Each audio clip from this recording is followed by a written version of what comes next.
Super, ça fonctionne. Euh, L'idée, donc, de ces webinaires, est-ce que ça veut bien passer la diapo? Super. C'est que vous puissiez, vous, dans le chat, vous présenter pourquoi vous êtes là aujourd'hui, en quelle qualité vous venez, ce que vous attendez, ce que vous recherchez.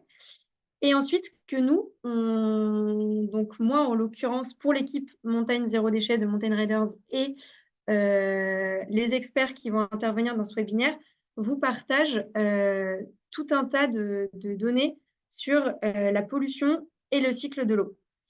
On a un cadre d'échange qu'on applique un petit peu partout, nous, dans nos intentions, et notamment ceux du webinaire.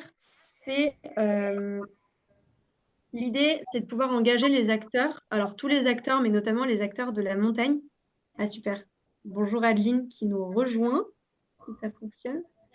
C'est d'engager tous les acteurs dans cet objectif Montagne zéro déchet pardon, en 2030 et de provoquer des initiatives et inspirer les personnes. Je suis désolée, j'admets des gens en même temps qui sont dans la salle d'attente, donc parfois ça hache un peu la discussion. Mais l'idée, c'est de se regrouper autour de ce projet Montagne Zéro Déchet en 2030, de faire le focus sur le cycle de l'eau et la pollution et de laisser la place à des experts pour qu'ils partagent leur sujet. Ces webinaires, ils sont en alternance avec ceux du Flocon Vert, qui sont un autre projet de l'association Mountain Riders que je vais vous présenter.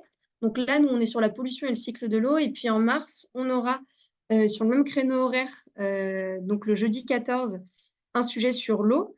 En avril, on repart sur Montagne Zéro Déchet où on parlera de consignes. En mai, on parlera de biodiversité avec le Flocon Vert, avec un focus sur la forêt. Et puis en juin, on retournera sur le projet Montagne Zéro Déchet, on alterne et on parlera d'économie circulaire. Concernant le programme Montagne Zéro Déchet, à chaque fois, l'idée, c'est de faire le focus sur un déchet ou une thématique et après de vous présenter des alternatives concrètes pour vous permettre d'agir à votre échelle et en votre qualité de chargé de projet, peut-être de citoyen, de quelqu'un qui travaille en mairie, dans une com-com, pour une entreprise, etc. Ce qui va se passer aujourd'hui, je regarde l'heure, on est bien, c'est que d'abord, je vais vous partager le programme Montagne Zéro Déchet et le cadre chez Mountain Riders dans lequel il s'inscrit. Je vais ensuite y intégrer le sujet de la pollution du cycle de l'eau. Et ensuite, on aura l'apport de nos experts, donc, à savoir l'association Mère-Terre avec Isabelle Poitou. On aura aussi Adeline de la Water Family et puis Dirk Schmeller qui est pour le coup un chercheur au CNRS. Je regarde juste si tous mes invités sont bien arrivés dans la liste des participants. Normalement, oui. Et je passe à la suite, à savoir vous parler plus précisément de Mountain Riders, du programme Montagne Zéro Déchet pour après enchaîner sur le sujet de l'eau, sachant que vous pouvez bien entendu poser toutes vos questions dans le chat et que si ce n'est pas répondu sur le moment, on y répondra à la fin. Mountain Riders, pour ceux qui ne nous connaissent pas, on est une association. Le siège est basé à Chambéry. On travaille sur tout le périmètre montagne français. On est une association de loi 1901. On a un petit peu plus de 20 ans. Et l'objectif de l'association, c'est de la sensibilisation et de l'éducation à la transition écologique en montagne. Aujourd'hui, on accompagne les acteurs publics et privés dans leur transition à travers des actions concrètes et des plans d'accompagnement. Ça, c'est incarné dans nos 3 projets, en fait, nos 3 gros projets qui sont Montagne Zéro Déchet, le Flocon Vert et le projet éducation et formation. Ces 3 projets-là sont nourris par cette volonté d'accompagner à la transition écologique en montagne et après prennent des angles d'attaque différents. Je pense que dans les participants, vous êtes sûrement nombreux et nombreuses à connaître, en tout cas à nous connaître par l'un des projets, l'un des angles d'attaque. Montagne Zéro Déchet, plus spécifiquement, l'un des 3 projets, c'est un objectif. Montagne Zéro Déchet en 2030, c'est un projet qui est né, alors à l'origine, c'était les Mountain Days, hein, qui est né de ramassage de déchets. Les ramassages de déchets, c'est la base de l'association. C'était des outils de nettoyage de montagne et puis de sensibilisation des participants. Ce projet-là a évolué, puisqu'aujourd'hui, l'idée, c'est d'engager tous les acteurs de la montagne dans des plans d'action et dans une charte pour la réduction à la source. On n'est plus dans un objectif curatif de dépolluer. Aujourd'hui, ce qu'on veut, c'est réduire les déchets à la source pour qu'en 2030, on ait une montagne zéro déchet sauvage. Quand on parle de déchets sauvages, par ailleurs, c'est les déchets qu'on retrouve notamment sur les pistes. C'est pas les déchets qu'on a à la poubelle. C'est tout ce qu'on retrouve dans la nature et qui ne devrait pas y être. Cet objectif-là, aujourd'hui, il a fédéré, il y a 1 an déjà, les acteurs institutionnels, économiques, politiques, etc., de la montagne qui se sont engagés à leur échelle et dans leur périmètre d'action pour agir en faveur de l'objectif. Donc, ça passe par la collecte et le ramassage, ce qui nous permet d'avoir et une sensibilisation des participants au ramassage et une caractérisation des déchets sauvages, qui nous permet d'avoir un diagnostic de pollution pour ensuite accompagner et réduire ces déchets à la source à l'aide de plans d'action qui sont ciblés et mis au regard des diagnostics de pollution, donc par filière ou par territoire correspondant. Si je fais une rétrospective de l'année qui s'est écoulée, montagne zéro déchet en 2023, donc la saison passée, beaucoup printemps et un petit peu moins automne, c'est 70 ramassages, dont 50% en autonomie. L'idée de montagne zéro déchet en 2030, c'est que ce soit plus Mountain Riders qui aillent faire des ramassages, qui aillent monter des plans d'action avec les territoires, mais l'idée, c'est de rendre autonomes les acteurs pour que ce soit un projet qui soit porté par tous les acteurs de la montagne. Donc, c'est déjà le cas en termes d'engagement. Et opérationnellement, on veut rendre tous les acteurs qui gravitent autour de montagne zéro déchet autonomes à toutes les phases du projet. Ça commence par le ramassage. Donc, on voit qu'aujourd'hui, on est à 50% en autonomie grâce notamment à de la formation. Ces ramassages-là, ils ont donné lieu au ramassage de 15 tonnes de déchets. 15 tonnes de déchets, si on extrapole à tous les territoires de montagne qui auraient pu être ramassés et à la surface de domaines skiables qui auraient pu être ramassés, parce que vous vous doutez bien qu'on ne ramasse pas l'intégralité des stations et l'intégralité du domaine skiable, on serait probablement arrivé à 250 tonnes de déchets sauvages. Donc, c'est des chiffres sur lesquels on pourra revenir plus tard. Et on a regroupé cette année à peu près un petit peu moins de 4000 personnes, en tout cas pour les actions de ramassage et de caractérisation. Comme je vous le disais, cet objectif aujourd'hui, il est partagé, il a donné lieu à une charte qui implique chacun des signataires, donc institutionnels, comme un syndicat de domaine skiable par exemple, ou un syndicat de moniteurs de ski, à mettre en œuvre un plan d'action. L'idée de cette slide, c'est d'ailleurs de vous montrer rapidement les grands signataires, les signataires institutionnels de cette charte, sachant qu'on a aussi après des signataires par territoire, par exemple, ou par collectivité, etc. Donc, on a Tout France, on a l'Association des maires de montagne, on a la région, on a le cluster, on a les écoles de ski, etc., les domaines nordiques. Donc, ça, c'est pour montrer qu'aujourd'hui, ce projet-là, il est porté par les acteurs de la montagne et qu'aujourd'hui, on a beaucoup d'objectifs opérationnels qu'on peut aussi déployer grâce au concours de ces acteurs.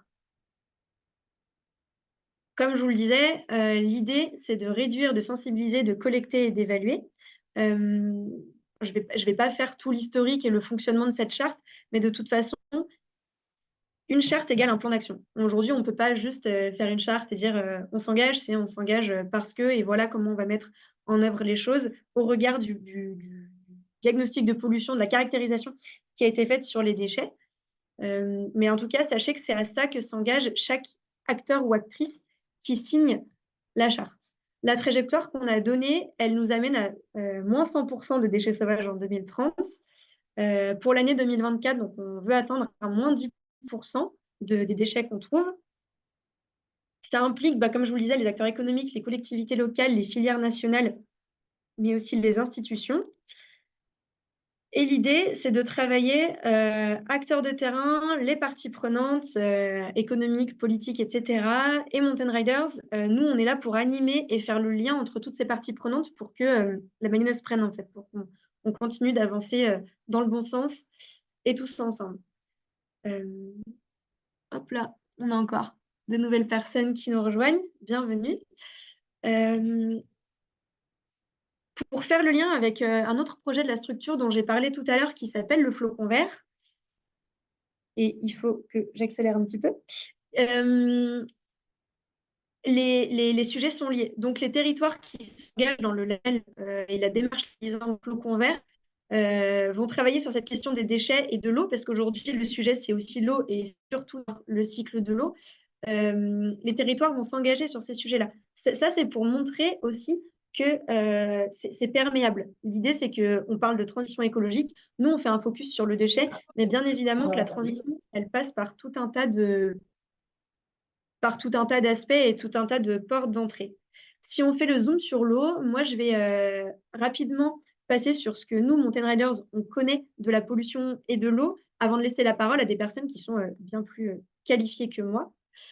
Les zones où on ramasse des déchets, en l'occurrence, sont souvent très proches des cours d'eau. C'est ce qu'on remarque lors des ramassages. On voit que le cycle des déchets, il est le même que le cycle de l'eau, et ça se voit en montagne. Les déchets sauvages s'accumulent aux abords des cours d'eau, dans les cours d'eau, et on sait aussi que plus de 80% des déchets marins sont terrestres. Ce qu'on sait, c'est que la montagne, c'est le point de départ du cycle de l'eau, et que ça nous donne une responsabilité pour la suite de dépolluer, ou en tout cas de maintenir notre partie du cycle de l'eau propre pour ne pas aller souiller ce qui est en dessous, entre guillemets, mais géographiquement, de nous. Ça montre aussi que n'importe quoi. La montagne, c'est le seul endroit, enfin le seul élément du cycle de l'eau qui peut redevenir vierge de toute pollution sauvage macro, puisqu'en fait, on est au sommet. Personne ne peut venir nous polluer au-dessus, hormis aujourd'hui, malheureusement, la micropollution qui est trop avancée et qui résulte aujourd'hui je cherche le mot, de pluie, enfin de perturbation, pardon. Perturbations météorologiques. Le lien entre la pollution sauvage et le cycle de l'eau, aujourd'hui, ça fait partie de notre plaidoyer, c'est ce qu'on défend, c'est ce qu'on porte. La préservation du cycle de l'eau, c'est une grosse partie de pourquoi on se bat et on veut mettre fin aux déchets sauvages en montagne. Et on insiste sur cette capacité qu'on a en montagne d'épurer, en tout cas, le cycle de l'eau, puisqu'on voit ce que ça donne après. Ça nous amène à des 7e continents de plastique, où, si on répète, en fait, si on enlève toute la partie des déchets qui viennent de la Terre, on va quand même en enlever un petit peu. Et donc, pour commencer par le commencement, c'est la montagne. C'est nous, les premiers. Une autre info que je voulais vous donner avant de laisser la parole à Isabelle, en l'occurrence, c'est que tous les acteurs du cycle de l'eau s'engagent aujourd'hui. On a des chartes pour des plages sans plastique. On a des chartes pour des fleuves sans plastique. Donc, en fait, si on fait le lien, on commence par la montagne, on a les rivières, les fleuves, les plages. À nous tous et à nous toutes, on peut épurer ce cycle de l'eau, on peut le protéger si chacun prend ses responsabilités et met les actions en place à son échelle et au moment où c'est à lui d'intervenir. Ça, je viens de le dire. Le fait que la montagne est au sommet du cycle de l'eau, le schéma l'illustre assez bien pour le coup. L'importance de l'eau comme réserve d'eau potable, notamment comme irrigation pour les cultures, etc. C'est quelque chose. À partir de 7 heures. Il y a quelqu'un qui a son micro ouvert. Je pense que. Continue. Ah, il y a quelqu'un qui a son micro ouvert sur la visio. J'arrive pas à le désactiver. C'est Jeanne Flamand, j'ai l'impression. J'arrive pas à le trouver. On va dire que c'est coupé. Cette partie du cycle de l'eau, je m'y attarde pas trop parce que je sais que ça va être largement rebattu après moi. Je voulais juste vous parler d'une initiative. Alors là, on a pris la Clusa comme exemple. Je sais que c'est fait ailleurs, c'est parce que on était au courant et puis on a la petite photo qui va bien. Mais on a des exemples d'actions qui sont mises en place pour sensibiliser le public, notamment sur les jets de déchets et de mégots dans les égouts, pour montrer qu'il y a des actions qui sont mises en place sur les territoires pour préserver ce cycle de l'eau et notamment qui prennent en compte des spécificités locales. Et en l'occurrence, pour nous, la neige, on m'avait indiqué à la CLUSA qu'on ne pose pas n'importe quelle plaque, n'importe comment quand le terrain est enneigé. Donc, il faut bien prendre en compte que toutes les actions qu'on va faire, elles dépendent aussi du cadre dans lequel elles s'inscrivent et du milieu pour lesquels on va prendre ces actions. Voilà, c'était un petit exemple territoire pour enchaîner sur le sujet. Dernière info avant de laisser la parole à Isabelle. Le 21 mars, pour ceux qui ne le savent pas encore, on organise une journée qui est les premières rencontres nationales montagne zéro déchet sauvage en 2030. Ça se passe à Chambéry. La journée du 21 mars, l'idée, c'est de faire dresser le bilan de ce qui a été fait, de parler des prospectives et de comment on imagine la suite, de partager les futurs objectifs, de fédérer tout ce réseau et ces parties prenantes qui se sont engagées dans cet objectif et qui aujourd'hui portent le projet à nos côtés, de laisser la parole à des experts et à des expertes qui connaissent très bien leur sujet et qui peuvent à la fois apporter des données scientifiques et puis aussi des données plus opérationnelles d'initiatives ou d'actions à mettre en œuvre dans l'objectif toujours d'inspirer et de provoquer le changement. Voilà, je laisse la parole à nos intervenants, à savoir Isabelle, Adeline, et puis dire que juste après. Est-ce que, Isabelle, tu veux que tu peux partager ton Merci. écran? Je vais partager mon écran. Je sais pas si tu as besoin d'une autorisation particulière. Partager l'écran, je ne sais pas. L'animateur a désactivé le partage, donc oui, il faut Ah, que je... il faut que je fasse ça. Très bien. Je vais arrêter le partage de mon écran et je pense que là, tu peux y aller, je pense. Ok. Ok. Euh, Oh là là, ouvrir préférence système. Euh, Zoom, ok. Voilà. Est-ce que ça fonctionne de ton côté? Oh là là, il veut que... Zut, attends. T'inquiète, prends ton temps, on a de la marge. Là. Alors, est-ce que... je reviens là.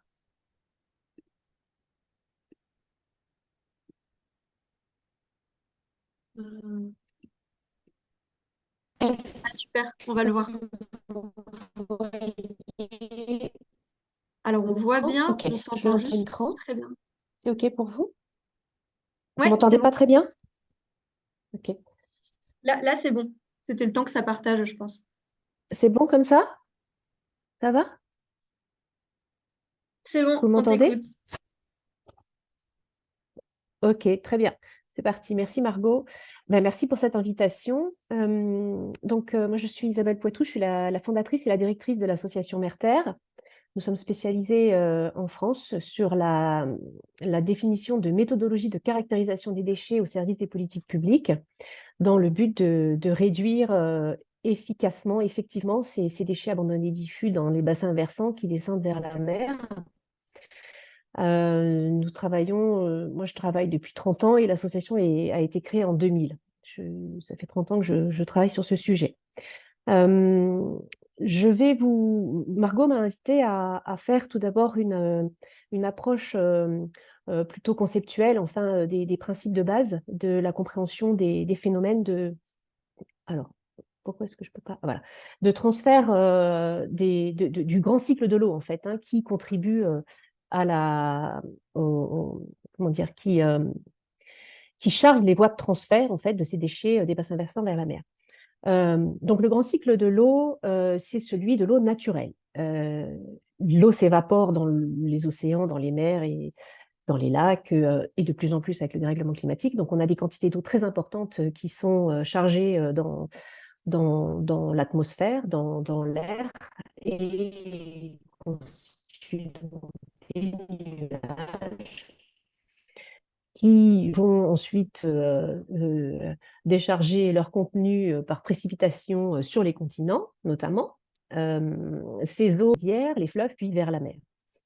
Euh, il y a également des eaux qui vont s'infiltrer dans le sol, qui seront stockées pour une plus ou moins longue période dans les nappes phréatiques, avant de retrouver à terme, au final, les rivières ou la mer.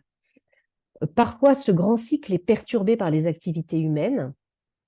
Il peut être amplifié également. Et on voit en ce moment, d'ailleurs, on est en train de constater Concrètement, c'est plus de la théorie, on le vit dans nos chairs, on le vit dans notre quotidien, ces effets du dérèglement climatique avec des pénuries d'eau assez inquiétantes en ce moment, ou des quantités d'eau très importantes en un seul moment, en un temps très court, et sur des sols tout à fait desséchés ou très imperméabilisés, et qui entraînent des dégâts importants, et notamment un potentiel de transport de déchets solides de plus en plus important. Le petit cycle de l'eau, c'est celui de l'eau domestique, hein, par les activités humaines, hein, la captation, le Isabelle, captage, hein, la je, potabilisation. Oui, je me permets juste de te couper 1 minute. Est-ce que tu voudrais bien couper ta caméra? Je pense que le son serait je un peu coupe. meilleur. D'accord. Génial, merci. Alors, euh, attends, parce que j'arrive pas à avoir accès à mon tableau de... Il doit être Zut. peut-être tout en bas ou tout en haut pour toi. Oui, oui, oui, mais c'est que comme j'ai mis en plein écran, je ne vois plus que ça en petite fenêtre. Je... Oh là là, comment ça marche? Margot, tu peux le faire toi-même euh, dans la partie participants. Allez, bah vas-y, Ah, continue tu t'en Isabelle, occupes et parce puis que je je vois. n'arrive Ouais, pas à remettre la petite lucarne là en grand. et ben Oh, là, je c'est bon, pense que c'est c'est bon, bon. c'est bon. C'est bon. Ok, Super. ok, merci. Pardon, vous m'entendez mieux? Vous Oui, oui, m'entendez c'est mieux? parfait, vas-y. Vas-y, Oh, vas-y, c'est ok. parfait. Bon. Euh,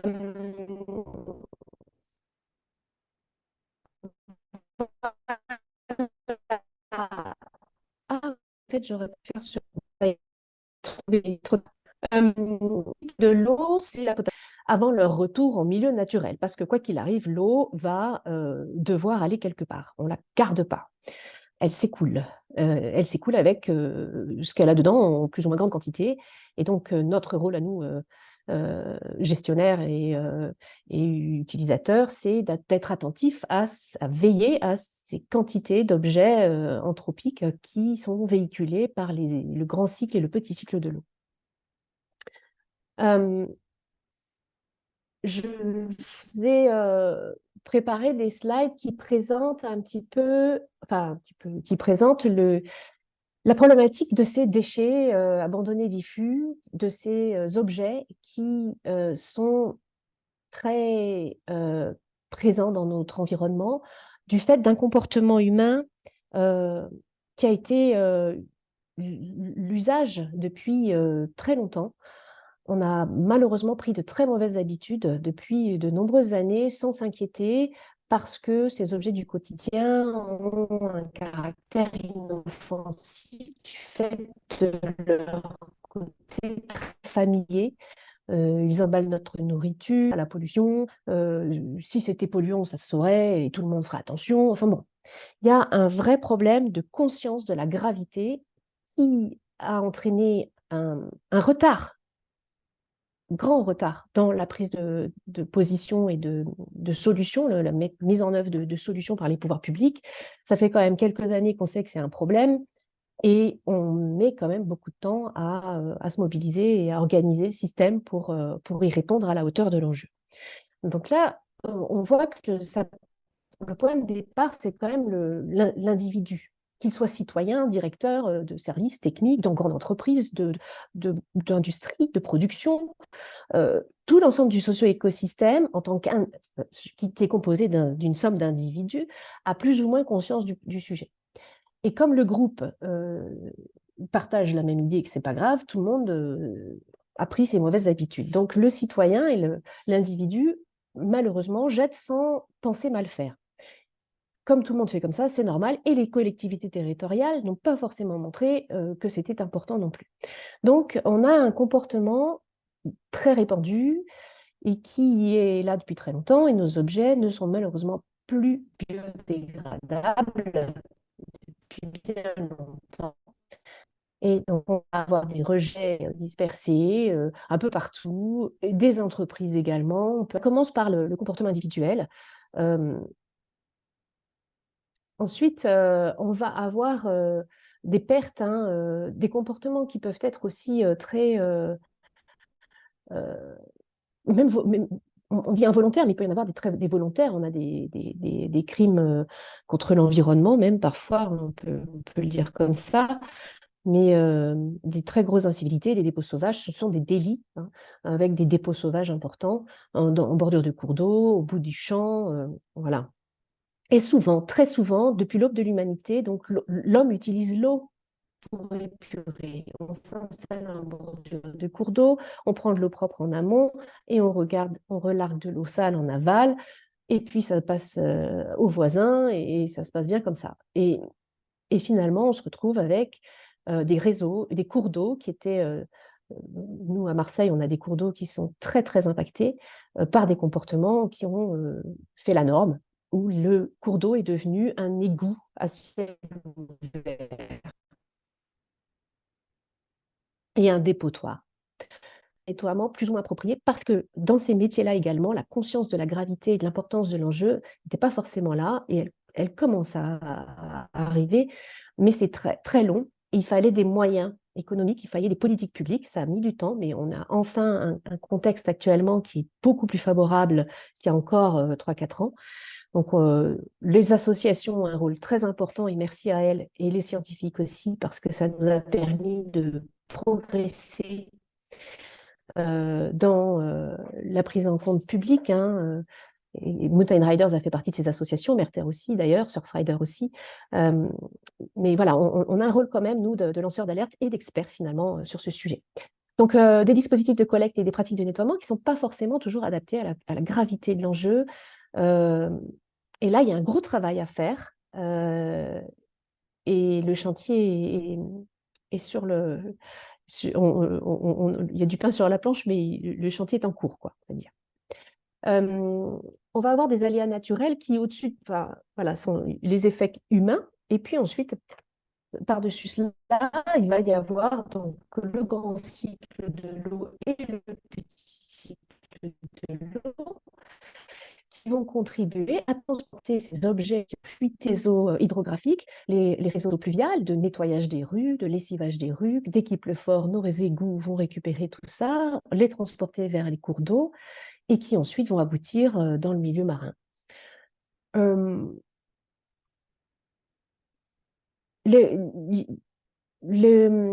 Ces déchets abandonnés vont donc fuiter et utiliser ces voies de transfert pour arriver jusqu'au milieu marin. Donc, comme on l'a vu, ce sont un ensemble de facteurs qui nous font réfléchir à la problématique de ces déchets abandonnés diffus, comme le disait Margot. Il faut penser un petit peu socio-écosystème, c'est-à-dire que chaque élément du système urbain et anthropique est une des sources du problème, mais aussi une des solutions au problème. On voit donc que c'est la somme des rejets privés dispersés, des individus, des entreprises, celle d'une gestion publique plus ou moins appropriée, plus les éléments naturels qui vont entraîner ces fuites de déchets vers la mer. On parle de 80% de ces déchets qui descendent vers la mer, donc évidemment, nos efforts, en tous les cas chez Merter, sont orientés vers la terre. Et donc, on est très content de travailler avec Mountain Riders parce que, comme tu le disais, Margot, c'est vers chez vous qu'on commence à nettoyer progressivement le bassin versant en passant par le haut. Vous avez une situation géographique déterminante, exemplaire aussi. Ça peut montrer que c'est possible. Hein. Une fois que c'est nettoyé, que tout le monde joue le jeu, et ben, on a un milieu et un environnement propre. Vous avez le pouvoir de couper le robinet au plus haut du bassin versant avec votre programme Montagne Zéro Déchet.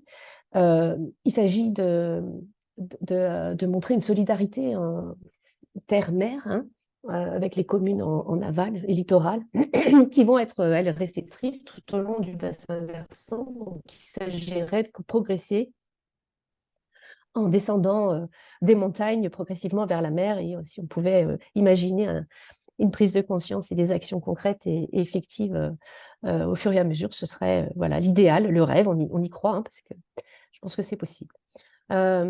Vous êtes témoin et vous avez donc ce pouvoir de responsabilisation et également d'inspirer aussi les autres collectivités territoriales en montrant que ça existe et vous pouvez agir sur ces flux de déchets vers la mer.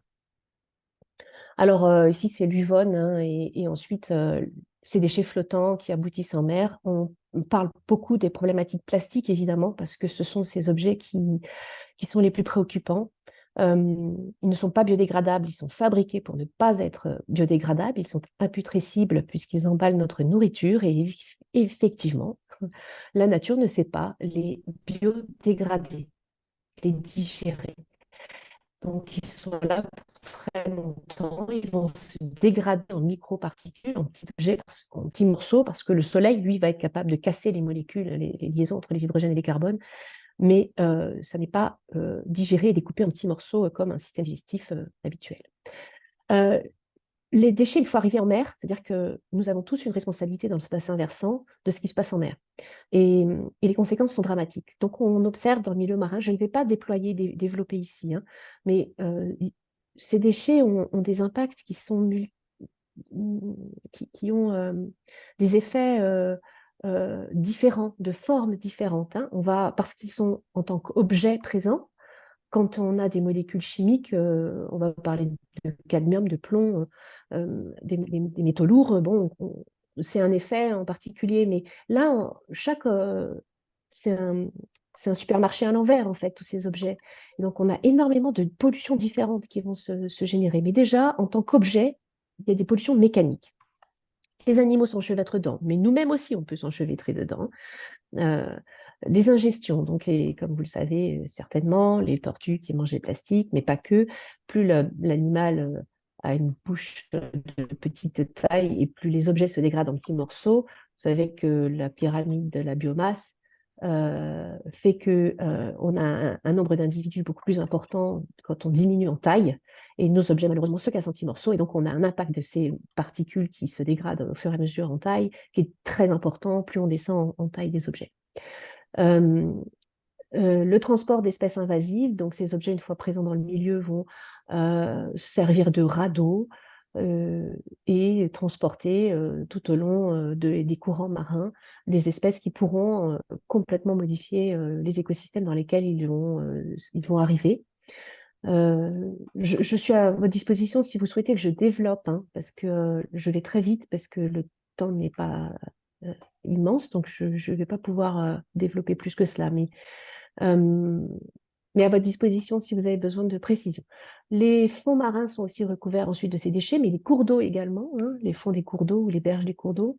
Évidemment, ça va entraîner des impacts et des modifications de la biodiversité en capacité de se développer et de supporter ces écosystèmes très fortement dégradés, parce que tous, évidemment, relarguent en même temps des polluants chimiques. De très grande variété, hein, ajoutées dans les plastiques pour leur donner leurs propriétés dont on ne connaît même pas les formules chimiques puisqu'elles sont gardées secrètes par les industriels. Tous ces objets en plastique, hein, notamment, se dégradent en microparticules, en microplastiques, en nanoplastiques, quand ils ne sont pas directement jetés à partir des cosmétiques ou autres. Hein. On a des microparticules plastiques primaires ou des microparticules de plastique secondaires. Là, je vous parle plutôt des dégradations de petits morceaux de plastique plus gros, mais ils peuvent arriver directement en microparticules à partir des industries ou de la cosmétique. Ces objets et ces déchets en partie, ces déchets vont avoir également la santé humaine et des impacts d'une espèce sensible. Nous avons des émotions, nous ressentons, et nous sommes motivés par nos émotions, et donc observer tout ça dans une époque extrêmement anxiogène, ça n'aide pas du tout. Et voilà, ça joue aussi sur le moral. Je développe un tout petit peu sur les impacts sur la santé humaine, parce que c'est ce qui nous préoccupe en tant qu'espèce humaine, bien entendu. On a récemment observé énormément de bactéries, de virus qui sont transportés. On parle de plastisphère. Les scientifiques sont très étonnés par la biodiversité, le foisonnement de la vie qui se développe sur ces plastiques dans les milieux. C'est assez étonnant. Il peut y en avoir des pathogènes. Dans les actualités récentes, c'est assez angoissant. On va également avoir des impacts physiologiques. On a repéré, donc observé des plastique dans le sang humain, dans le placenta. Euh, on en trouve dans les poumons. Alors, on voit également une baisse de la fertilité chez l'homme. Et également donc, des coûts de nettoyage, des indirects aussi importants. La VPE a estimé le prix à 51 gros. Encore de données, il y a des études qui existent, nombreuses. On passe de 13 milliards de dollars au niveau mondial, mais par an. Voilà, mais je pense qu'on a des coûts indirects qui sont mal mesurés. Euh, pour ceux qui ne connaîtraient pas l'association Merter, est-ce que Margot, je suis dans les temps? Oui, oui, ça marche, il te reste encore Bon, 5 minutes. je continue. Ça va. D'accord. Mesure, la caractérisation, comment aider à capitaliser les connaissances, en fait, faire en sorte que les associations sur le terrain vous aident et optimiser leurs interventions, faire en sorte qu'elles ramassent, mais qu'en plus elles mesurent. J'ai développé des méthodes de caractérisation au sein de l'association Terre. Ça a été entendu par la région Sud Provence-Alpes-Côte d'Azur qui nous a soutenus et le Muséum national, le ministère de la Transition écologique, euh, en partenariat avec le Muséum national d'histoire naturelle. Et nous avons créé, construit une plateforme de sciences collaboratives, tout d'abord et le ministère, puis étendue au niveau national avec zéro déchet sauvage.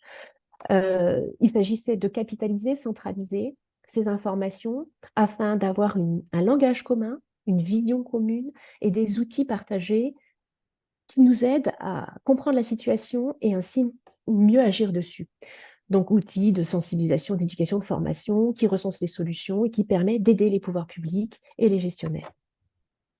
Il s'agit de réduire à la source et d'analyser les stocks, les flux, les voies de transfert pour agir dans les territoires au niveau local. Donc, on est sur les deux jambes, on mesure, on caractérise, on analyse, on va jusqu'à la marque. Tout ça, ça nous aide à agir au niveau national et européen, mais pour agir sur les industriels et évaluer l'efficacité des actions correctives, des politiques publiques, mais également dans les territoires pour que les collectivités territoriales aient des tableaux de bord et qu'elles agissent concrètement et qu'elles soient guidées dans leurs décisions.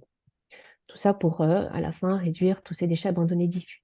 Nous avons un dispositif qui s'appelle Adopt un Spot que Mountain Riders porte dans son territoire.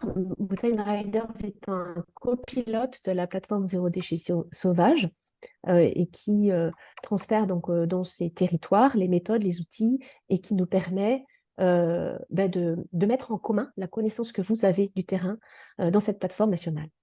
Adopt un Spot est un outil de sciences participatives pédagogiques et qui permet d'inciter à des ramassages au moins 3 fois dans l'année, réguliers sur la même zone, en appliquant un protocole scientifique et qui implique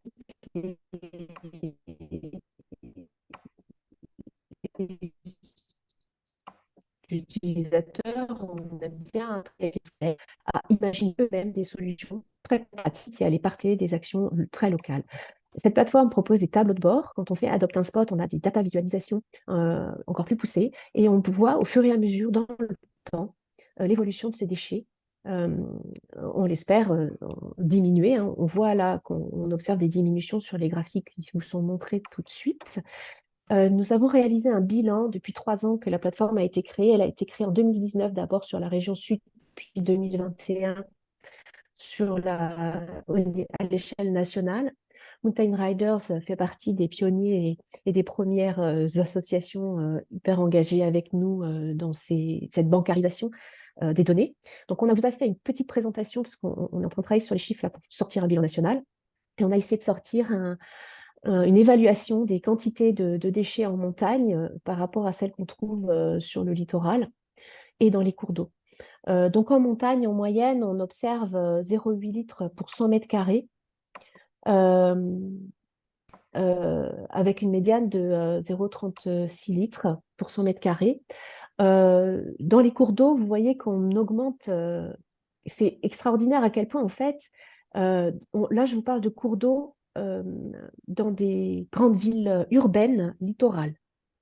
ce sont ces fleuves qui sont les plus problématiques au niveau mondial, hein. C'est là que se passe le gros du problème. Euh, Quoi qu'il arrive, ce sont les cours d'eau urbains qui souvent concentrent la majorité des objets. On voit que là, on arrive à 20 litres pour 100 mètres carrés. Sur les plages, vous voyez que c'est un. On peut quand même montrer pour l'instant donc que les plages sont les récepteurs finaux de ce qui flotte et de ce qui peut être capté au moment où on intervient, après une pluie ou pas, après une pluie, en fonction du vent. Donc, ça reste une moyenne. C'est le début de l'analyse et des résultats, hein. Mais on voit voilà, des proportions un petit peu qui se dessinent, des grands ordres de grandeur, hein, qui sont en train de se dessiner. On voit que le littoral est quand même assez impacté et concentre des quantités importantes de déchets. Donc, c'est 9 litres pour 100 mètres carrés. Par rapport à la montagne, on a quand même beaucoup moins. Vous êtes des privilégiés en montagne, même s'il y a beaucoup de travail aussi, hein, et il n'y a pas de petits efforts et ça commence là-haut. Nous sommes des récepteurs finaux là, en mer et nous, on récupère tout ce qui est capté tout au long du bassin versant. Ici, vous avez les résultats des typologies de matériaux en fonction des types de zones. Dans la plateforme Zéro déchet sauvage et Remède Zéro Plastique, nous avons rentré les données, elles sont rentrées en fonction du type de milieu, parce qu'on souhaitait requêter justement en fonction de ces typologies. On voit que les zones rurales présentent des volumes de caoutchouc beaucoup plus importants, donc des pneus, il y a beaucoup de dépôts de pneus un peu partout, c'est la preuve par les chiffres, hein, même si on le constate de visu. Vous voyez que au niveau de la mer et des océans, donc c'est au niveau sur les fonds marins, on a évidemment des déchets plus volumineux. Donc, ce sont des métaux et les pneus aussi. On voit qu'au niveau du littoral et des lagunes, c'est surtout du plastique. Enfin voilà, c'était pour vous montrer un début de traitement de données en cours qui est super intéressant. Et donc, grâce à ce que vous faites aussi dans les bassins versants en amont, on arrive à avoir une lecture, une compréhension logique qui rend intelligible et qui aide au pilotage de ces grandes politiques locales et nationales de réduction de ces déchets abandonnés diffus qui arrivent vers la mer. Voilà, Margot, j'ai terminé. Je vous remercie. Super, ah bah, tout pile dans les temps. Merci beaucoup Isabelle. C'est vrai que c'est quelque chose que sur lequel j'ai pas insisté au départ. J'étais un peu prise par le temps, mais bien évidemment que en fait tout ce qu'on fait, enfin, quand je parlais d'écosystème institutionnel, etc., acteurs économiques, il y a aussi tout un écosystème associatif. Et nous, de toute façon, de manière totalement transparente, on s'est énormément appuyé sur vous, hein, sur Merterre. La fiche de caractérisation, c'est la vôtre. Adopte un spot, c'est le vôtre. Et en fait, on ne pourrait pas faire tout ce qu'on fait aujourd'hui sans avoir Merterre, sans avoir Surfrider, sans avoir la Water Family qui n'a pas pu être présente aujourd'hui, mais qui était là, sans avoir tout cet écosystème associatif qui porte avec nous ces messages et qui nous donne des solutions techniques et avec qui on est en dialogue permanent. Merci beaucoup en tout cas Isabelle pour ton intervention et de t'être rendue disponible. Et je laisse la parole à Adeline. Est-ce que tu veux projeter quelque chose ou pas? Bonjour à tous. Non, je n'ai pas spécifiquement besoin de projeter. Pas de souci.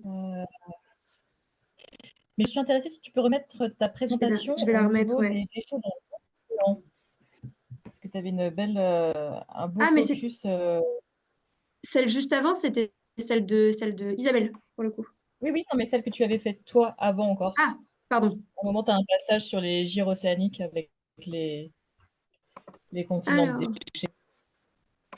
tu parles de ça? Exactement, le 7e continent. Marche. Ça fera un bon support. Alors, bonjour à tous, encore merci à Mountain Riders pour cette invitation. Est-ce que vous voulez que j'allume ma caméra ou pas? C'est peut-être mieux pour le son que tu l'allumes pas, parce que je suis désolée, le réseau n'est pas...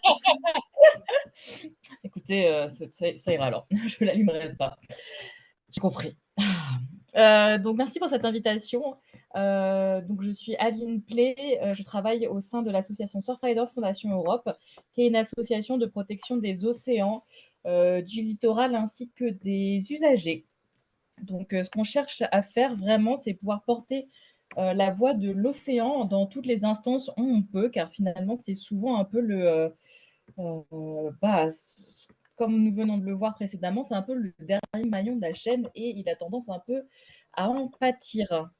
Donc, Surfrider, c'est une association qui va travailler tant sur le sujet des déchets marins, donc savoir comment on fait pour limiter l'intrant, notamment par tous les moyens possibles. On va travailler également sur toutes les questions liées à la qualité de l'eau et à la santé des usagers. Et enfin, on va travailler sur les questions liées à l'aménagement du littoral. Savoir comment on peut avoir un aménagement plus en cohésion avec la protection à la fois de l'environnement et à la fois le développement humain. Aujourd'hui, j'ai été invitée pour faire un peu explorer la relation entre les déchets en montagne et les déchets marins, vous montrer qu'il y a un lien. On l'a déjà bien vu précédemment avec la présentation d'Isabelle et je l'en remercie. Effectivement, les deux sont vraiment interconnectés par le cycle de l'eau. Et ce qui fait qu'on peut se dire vraiment qu'il y a une stratégie autour du fait d'arriver à une zone zéro déchet dans les montagnes qui va avoir un impact direct sur les déchets marins. On l'a dit, c'est encore écrit ici, mais effectivement, c'est un chiffre qui est assez phare et qu'il faut tout le temps répéter. Environ 80% des déchets marins proviennent des activités terrestres. Donc, on sait que les déchets en montagne sont une source de ces déchets via le cycle de l'eau. Pour vous donner une image, c'est un peu comme si les cours d'eau, ce seraient des cheminées horizontales qui vont rejeter les déchets dans l'océan. Si vous voulez un peu imager ça. Alors, moi, mon rôle va être essentiellement vraiment de parler plutôt de déchets marins et vous expliquer pourquoi c'est un sujet sur lequel nous sommes très concentrés, si je puis dire ça comme ça. Donc, ce sont des déchets marins. On parle souvent de déchets en plastique parce que ce sont de loin les plus répandus dans l'environnement marin. On l'a vu précédemment, par leurs caractéristiques, en fait, les déchets plastiques ne vont pas se dissoudre dans l'environnement. Ils sont faits pour résister. C'est pour ça que les industriels les aiment bien.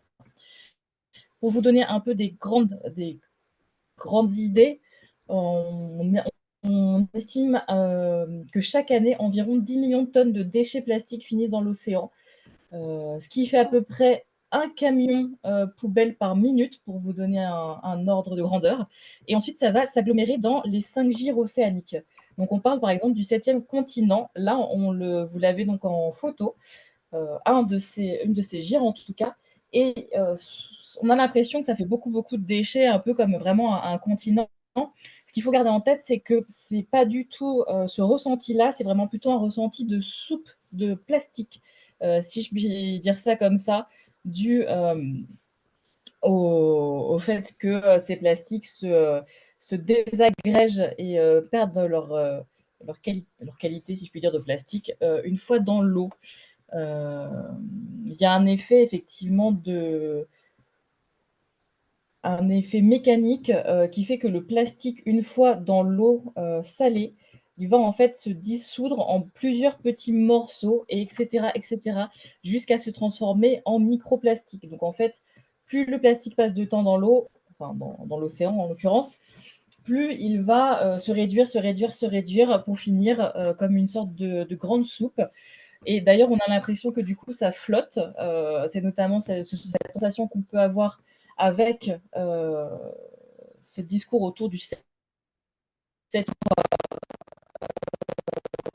Il faut garder en tête que les déchets marins, en tout cas, la plupart, en fait, sont déjà au fond, tapissent déjà les fonds marins. Ce que vous voyez à la surface de l'eau, c'est à peu près 5%. Après, vous avez des déchets qui vont rejoindre une sorte d'entre-deux. Et ensuite, le reste va tapisser les fonds marins. Donc, c'est pour ça aussi qu'on met bien l'emphase sur le fait que nettoyer l'océan aujourd'hui, c'est pas possible. On a l'impression qu'on peut collecter tout ce qui passe. Or, clairement, la surface, c'est le haut de l'iceberg, là, vraiment. Donc, du coup, vous voyez ces déchets, ces gyres. Toujours pour vous mettre un peu la grande image autour de tous ces déchets qu'on va retrouver. On va les trouver partout maintenant. Vous ne trouverez pas un endroit de l'océan sans un déchet plastique. Ils vont être sur tous les fonds marins. On en a retrouvé dans la fosse des Mariannes, par exemple, pour vous donner toujours cette idée. On en trouve dans l'Arctique. Et d'ailleurs, dans l'Arctique, la quantité d'ordures qui est présente aujourd'hui, elle s'est multipliée par 20 en 10 ans. Voilà. C'est quand même une zone où normalement on n'est pas très présent. Pourtant, on arrive quand même à la polluer. Donc tout ça, ça fait un peu peur. On se demande qu'est-ce qu'on peut faire. Je vous ai dit qu'on ne pouvait pas nettoyer l'océan. Du coup, c'est un petit peu... on se dit, mais comment agir? Il y a plusieurs solutions. La prévention des déchets, ça va vraiment être la meilleure stratégie pour réduire les déchets marins. Et notamment, l'idée portée par Mountain Riders, entre autres, le fait d'arriver à une montagne zéro déchet. Et ça pourrait avoir un impact vraiment très fort sur l'océan. Parce qu'aujourd'hui, on sait qu'avec les meilleurs efforts pour gérer les déchets plastiques qu'on produit, pour faire en sorte qu'ils n'arrivent pas dans l'environnement, on ne pourra pas empêcher en fait cette croissance de déchets. En fait, tant que la production plastique elle va augmenter, ce sera impossible de réduire sa présence dans le milieu. C'est comme si vous cherchez à écoper une baignoire sans fermer le robinet. En fait, c'est de l'ordre de l'impossible. Ce qui est possible, toutefois, pour tout le monde, c'est soit de chercher à réduire votre propre consommation de plastique ainsi que d'objets à usage unique, car finalement, ce qu'on a tendance à apporter comme message, c'est que le meilleur déchet, c'est celui qu'on ne crée pas.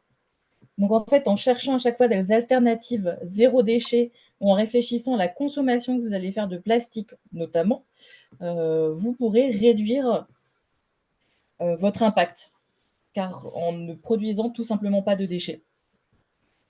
Ensuite, ça a été mentionné auparavant, organiser des collectes de déchets. C'est vraiment très important, notamment si vous faites ensuite de la quantification. Isabelle en a parlé, la quantification, c'est vraiment le nerf de la guerre parce que ça permet d'avoir des données et du coup, ça permet de savoir ce qu'on retrouve le plus dans les milieux. Chez Surfrider, on fait ça à travers notamment 2 programmes. Le programme des initiatives Océane, qui est un programme de mobilisation internationale pour inviter n'importe qui à organiser une collecte de déchets et ensuite à nous envoyer, si possible, une fiche de quantification. Cette fiche de quantification, elle a 3 niveaux. Un niveau assez simple, on va leur demander, par exemple, ces derniers temps, combien de déchets ils ont pu trouver. Une intermédiaire et une vraiment, je vais l'appeler la fiche quantitative ultimate, celle où on se rapproche le plus du protocole OSPAR. Toutes ces données, après, sont compilées pour faire un bilan environnemental. Et ce bilan environnemental nous sert très, très largement à pouvoir faire ensuite du plaidoyer auprès des instances nationales et européennes sur les items qu'on va retrouver le plus. Par exemple, en 2016, il y a eu l'interdiction des sacs plastiques à usage unique au niveau européen. Vous avez vu l'interdiction des bâtonnets de coton-tige en plastique à usage unique. Qu'est-ce qu'on a eu d'autre? L'interdiction des pailles en plastique. Tout ce genre de choses, en fait, c'est dû au fait de toutes ces données qu'on va récupérer et qu'on va porter ensuite au sein de coalitions, notamment au niveau européen, pour obtenir des directives ambitieuses sur l'interdiction de nombreux items en plastique.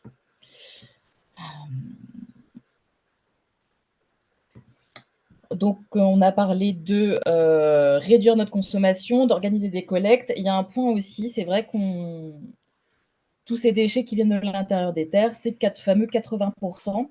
On a souvent l'impression qu'en fait, un déchet, c'est comme si on avait jeté volontairement quelque chose par terre. Or, souvent, les déchets, il faut bien le souligner, ça peut être aussi des accidents, en fait. Vous pouvez soit avoir jeté quelque chose dans une poubelle qui était déjà peut-être un peu trop pleine et du coup, le déchet s'en est échappé. Vous avez posé quelque chose au bon endroit, mais il y a un coup de vent et ça part. Vous remplissez votre poubelle, mais il y a beaucoup de vent. Le vent est vraiment un acteur principal dans toutes ces situations. Vous le noterez, mais par exemple, il y a beaucoup de vent, ça renverse les poubelles, du coup, les déchets s'envolent.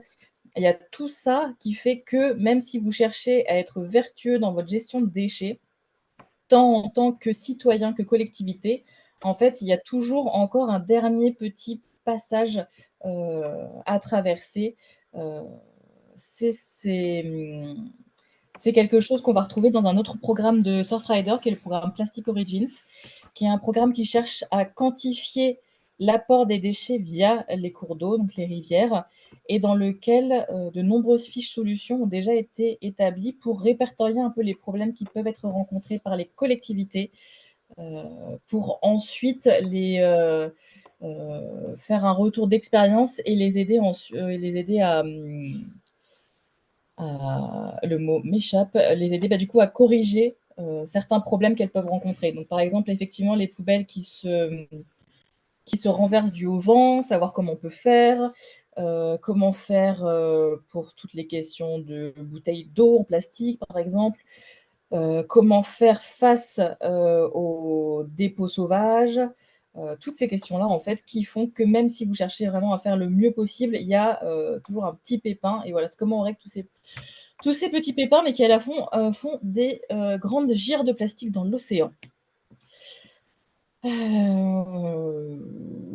Le temps passe, oui, effectivement. J'en arrivais à ma conclusion. Donc, vraiment, mon point principal ici, je vous ai parlé beaucoup de l'océan, mais c'est vraiment pour mettre l'emphase sur le fait que si dès le niveau de la montagne, beaucoup de choses sont faites pour limiter l'intrant des déchets dans le milieu, en fait, il faut se dire que l'impact sera vraiment énorme au niveau de l'océan. En fait, la montagne, c'est l'endroit où normalement vous n'avez rien au-dessus de vous pour faire une pression. Donc, du coup, si vous y arrivez, le reste devrait suivre déjà, en tout cas pour l'océan. Et voilà, j'en ai terminé.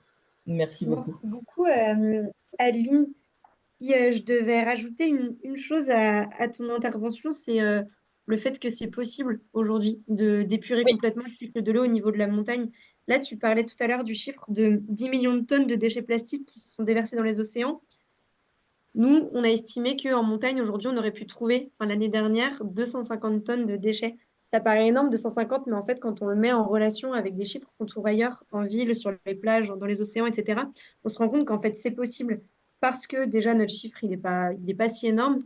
Et parce qu'aussi, la chance qu'on a en montagne, c'est d'avoir un milieu qui est très structuré, où les acteurs se connaissent et qu'en fait, on peut avoir des décisions, on va dire, à fort impact qui sont prises très rapidement.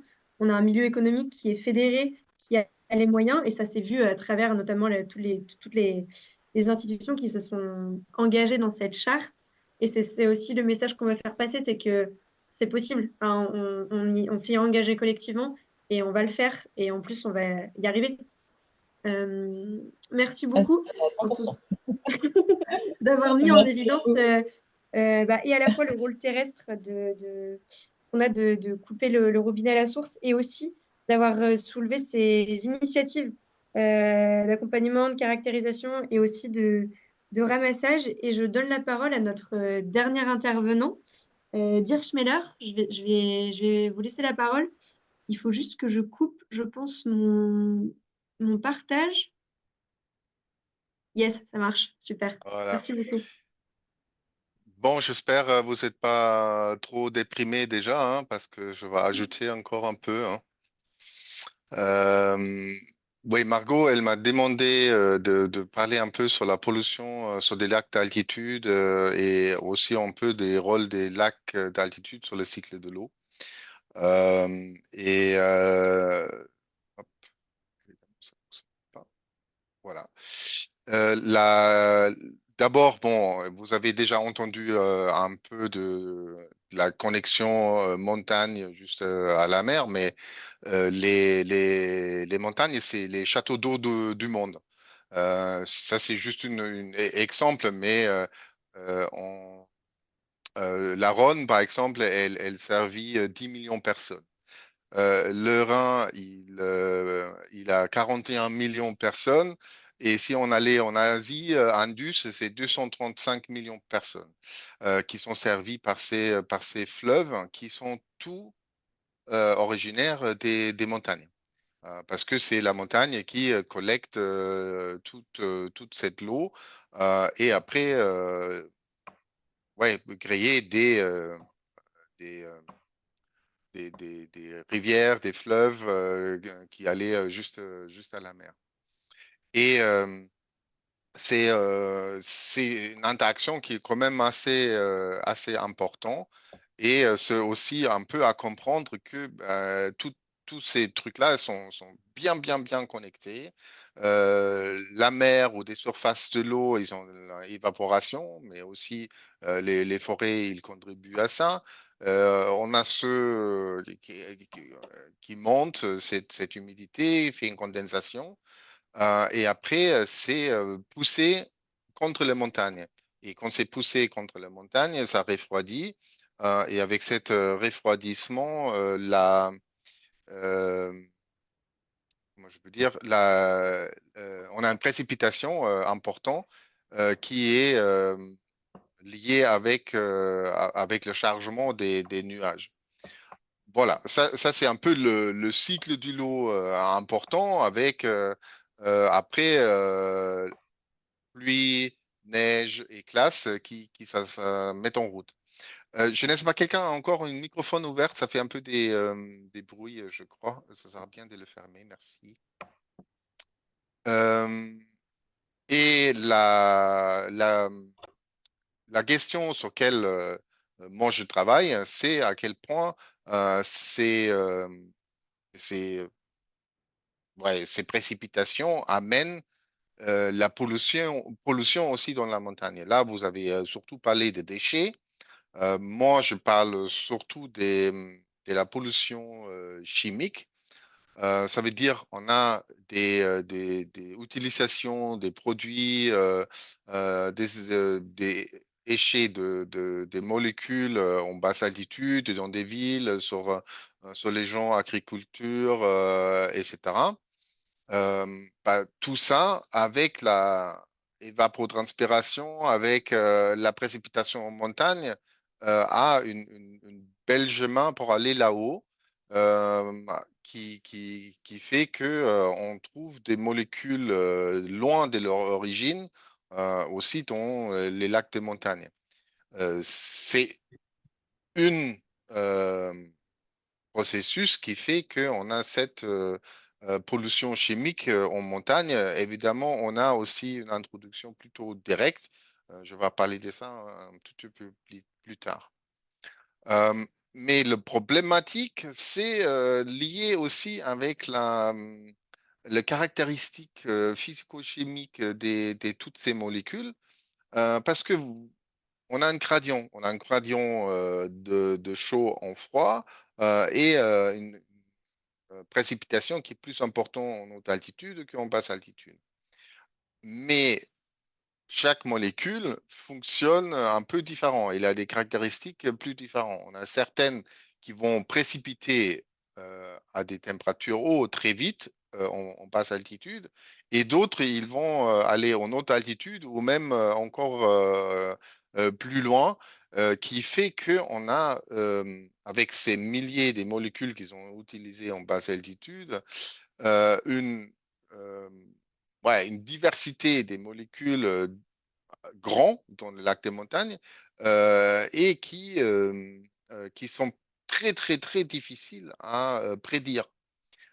Et les problématiques sont telles qu'on trouve une grande quantité des molécules diverses et variées dans les lacs des montagnes. Et ça peut être même cancérogène, ça peut être des insecticides, ça peut être des perturbateurs endocriniens, etc.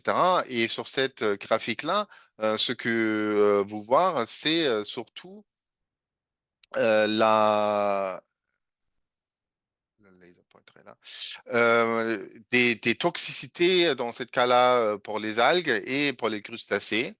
Donné qu'on a une grande quantité des molécules diverses et variées, qui sont peut-être pas à eux-mêmes toxiques, mais qu'on a quand même une accumulation des toxicités, on arrive à des niveaux de toxicité aigus à partir d'ici pour les deux, pour les algues et bien plus souvent pour les crustacéens.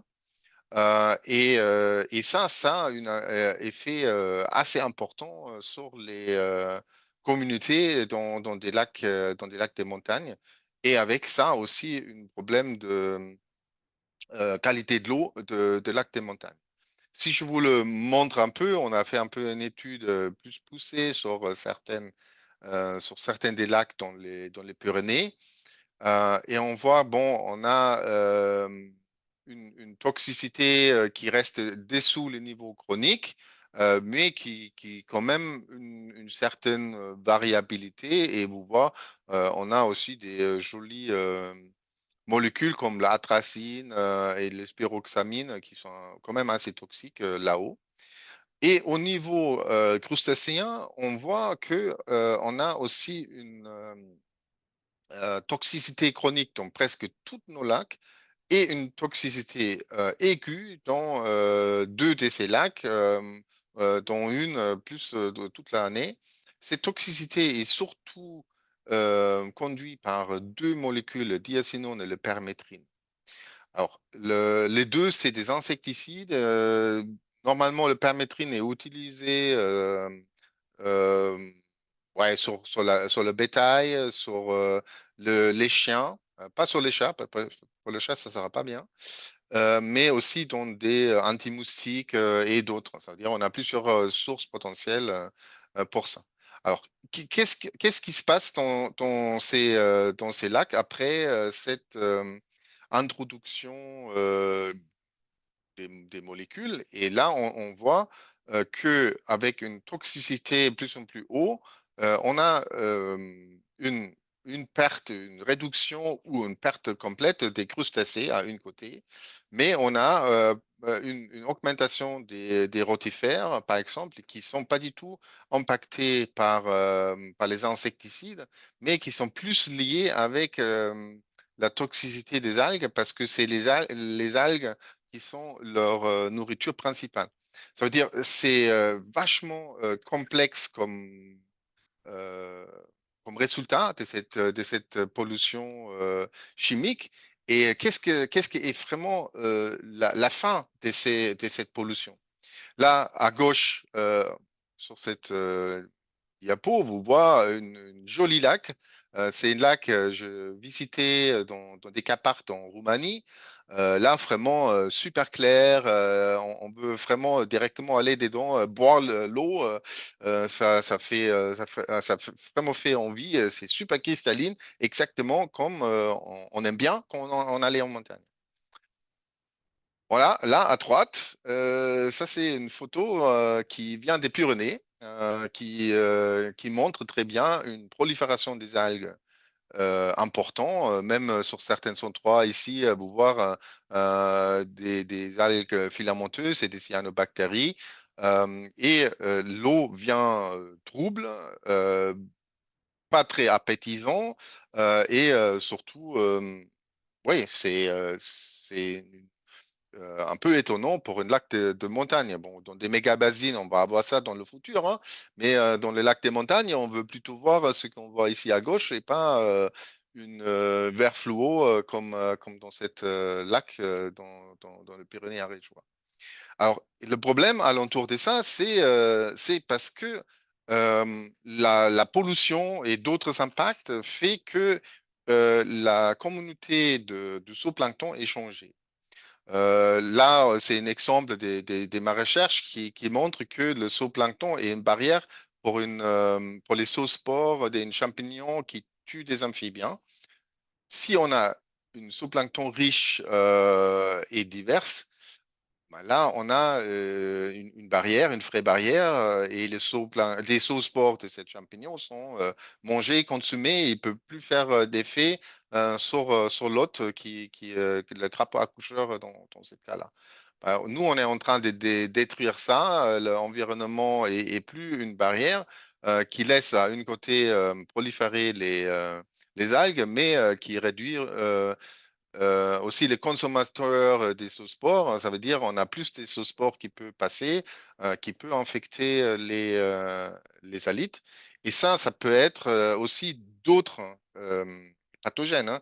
Hein. C'est pas lié qu'avec cette seule espèces, mais ça peut être bien des espèces, des bactéries, d'autres champignons, etc., qui prolifèrent alentour de celles-là. Et tout ça, on peut le voir un peu dans un contexte des maladies. Bon, on est très juste sorti d'une pandémie globale, mais on peut besoin comprendre que tous ces impacts, changement climatique, pollution, introduction de poissons, par exemple, c'est tout en interaction qui va changer le résultat entre l'interaction hôte, pathogène, environnement et qui est conduit à une certaine façon avec le microbiome, tous les micro-organismes de l'hôte, mais aussi, par exemple, du biofilm. Parce que là, les algues des cyanobactéries, ils créent cette sorte de biofilm, mais qui est un biofilm plutôt malsain, qui peut amener à d'autres difficultés. Et si on a plusieurs conditions qui sont ouais, qui sont remplis, on a une expression des maladies et la maladie peut aller juste à la mort sur certains cas, faune sauvage, bétail, mais aussi humain. C'est pour ça cette question de pollution dans la montagne est essentielle parce qu'on a une source de l'eau qui est en train de pourrir, qui va avoir des impacts gigantesques sur nous. On est en train de changer ces sortes de biofilms. Et les biofilms, vous pouvez le trouver partout, même vous avez des biofilms dans vos intestins. Et la pollution si on boit certaines eaux qui est polluée, peut avoir un impact sur ces microbiomes, une partie des biofilms, qui fait que on a un changement de fonctionnement qui est plus très adapté à ce qui est censé d'être fait, par exemple digérer, nous nourrir, etc. Sur certains endroits, on va avoir certaines bactéries qui prennent le dessus, mais qui ne sont pas des bonnes bactéries et qui fait peut-être qu'on est en train de grossir ou maigrir, ça dépend des trucs. Mais tous ces processus se sont impactés par cette pollution.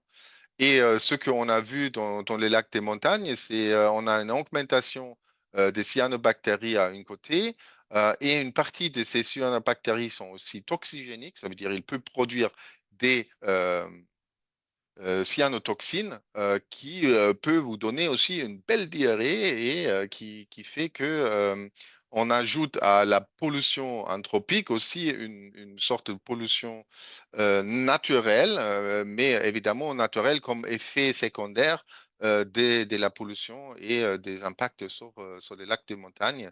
Et l'indicateur positif comme des diatomées qui normalement indiquent surtout une l'eau de bonne qualité, ben, eux, ils sont en baisse dans les dernières années.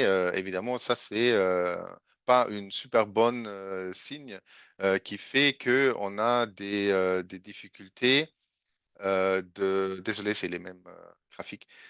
Qui montrent très bien que la qualité de l'eau est en train de baisser avec ces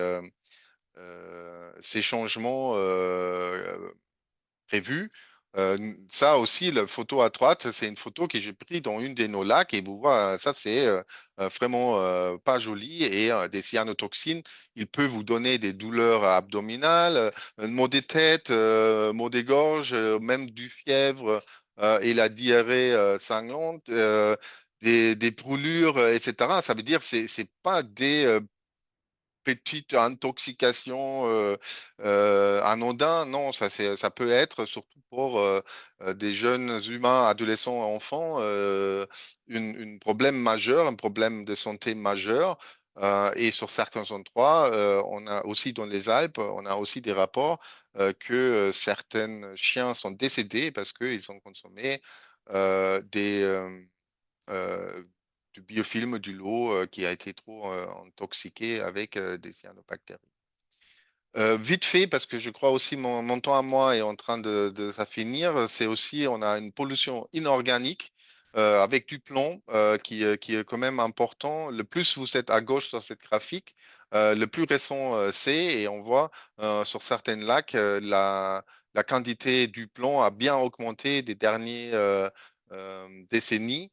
Et évidemment, le plomb comme métaux lourds n'est pas terrible non plus. On a aussi une introduction avec des poissons du mercure. Cette mercure vient majoritairement de l'hémisphère sud. Et le mercure aussi a des super pouvoir sur notre, sur nos neurones, désolé, parce qu'il peut endommager le système nerveux, il peut endommager des reins, des foies et les systèmes immunitaires.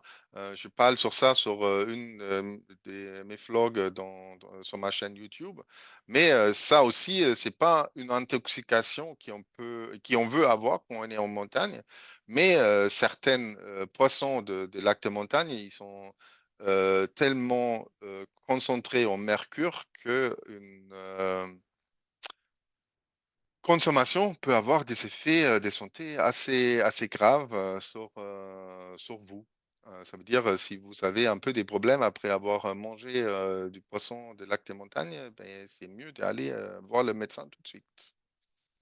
Voilà, et pour résumer, c'est important de comprendre que le changement global, avec le changement climatique, avec l'utilisation des terres, toute la pollution, tous les produits on met en dehors, ça a un effet sur la faune et la flore. Ça change ces interactions entre espèces et avec ça, dégrade aussi le fonctionnement des écosystèmes et les services, par exemple de l'eau potable, qui sont liés avec.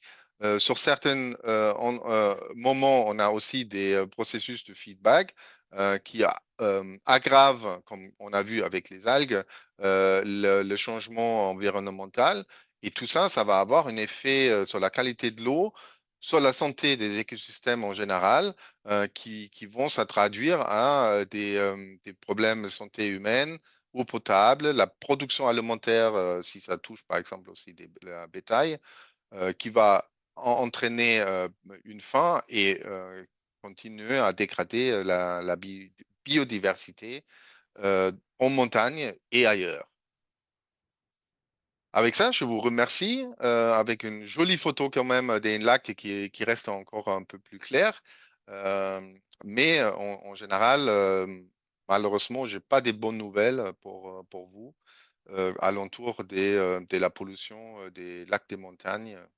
Et le plastique, évidemment, il est aussi bien arrivé aussi dans les Pyrénées. OK, merci pour votre attention.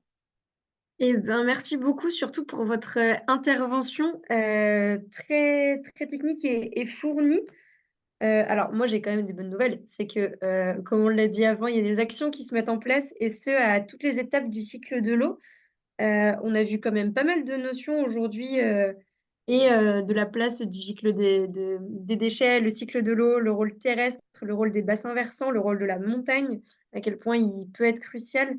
On a vu aussi tout ce qu'on pouvait mettre en place des ramassages et la caractérisation à la fermeture du robinet à la source avec les plans d'action, avec des solutions individuelles et collectives. Je voulais vous remercier, j'en ai pas caméra, je l'ai pas appréhendé. Je voulais vous remercier de toutes et tous d'avoir pris ce temps-là pour participer à ce webinaire. C'est important pour nous de partager le contenu scientifique et où en est le projet Montagne Zéro Déchet et aussi tout ce qui se passe autour et qui est autour. Euh, je remercie très chaleureusement donc tous nos intervenants qui ont mis de l'énergie dans ce webinaire. Pour info, je vous enverrai donc la présentation. Il y aura un replay aussi qui sera mis sur la chaîne YouTube de Mountain Raiders et je vous donnerai le lien, évidemment. Je ne sais pas si vous avez des questions ou des échanges maintenant là, parmi toutes les personnes présentes. C'est un peu le moment si vous voulez prendre la parole. Et puis sinon vous pouvez aussi quitter ce webinaire à tout moment parce que on s'approche de la fin. Encore un grand merci pour ce temps. Et puis, la parole est à qui prend, qui veut prendre.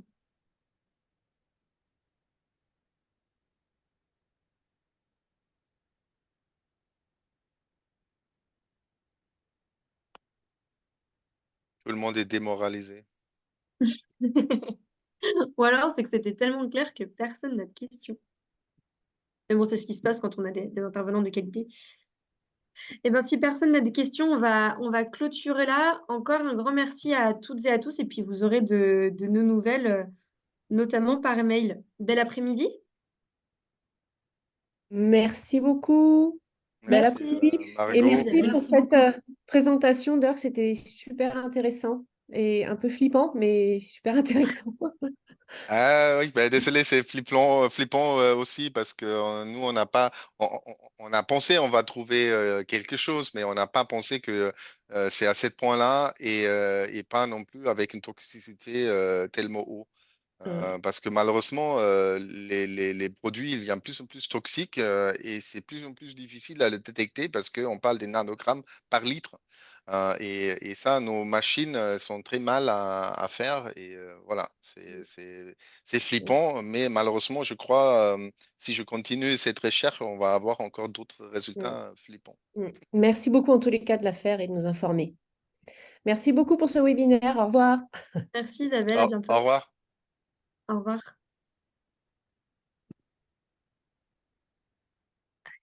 Projet Mon Ravito.